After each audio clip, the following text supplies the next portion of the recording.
Welcome back to my mini vlog. అమ్మ నాన్న వాళ్ళైతే వచ్చారండి.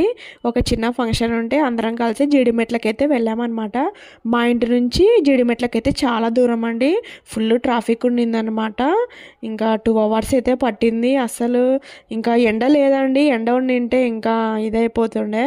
ఇంకా పిల్లలు కూడా వచ్చేసారనమాట. ఇంకా నైట్ అయితే అయింది. పన్నీర్ బటర్ మసాలా అయితే చేసుకున్నాం అనమాట. ఇంకా అమ్మ వాళ్ళైతే ఈవినింగ్ అయితే టీ తాగేసి వెళ్ళిపోయారు. ఇంకా పన్నీర్ బటర్ మసాలాకైతే టమాటో, ఆనియన్, వెల్లుల్లి, ఇంకా జీడిపప్పు, ఇంకా చెక్క, లవంగ, యాలకులు అయితే వేసానండి. ఇంకా ఇట్లా అయితే చేసుకుంటాను అనమాట. బటర్ అయితే వేసాను. ఇంకా మిక్స్ చేసుకున్న పేస్ట్ కూడా అందులో వేసి కలుపుకున్నాను అనమాట.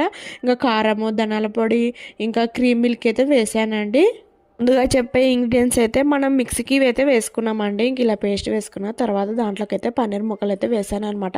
ఇవి ఫ్రై చేసుకున్నానండి ముందుగా అయితే. ఇంకా దీంట్లోకి అయితే కాస్త కస్తూరి మేతి అయితే వేసానండి. ఎందుకంటే ఇదే కదా పన్నీర్ మసాలాకి ఫ్లేవర్ ఇచ్చేది. ఇంకా లాస్ట్కి కొత్తిమీర అయితే వేసాను. ఇంతే అండి పన్నీర్ బటర్ మసాలా.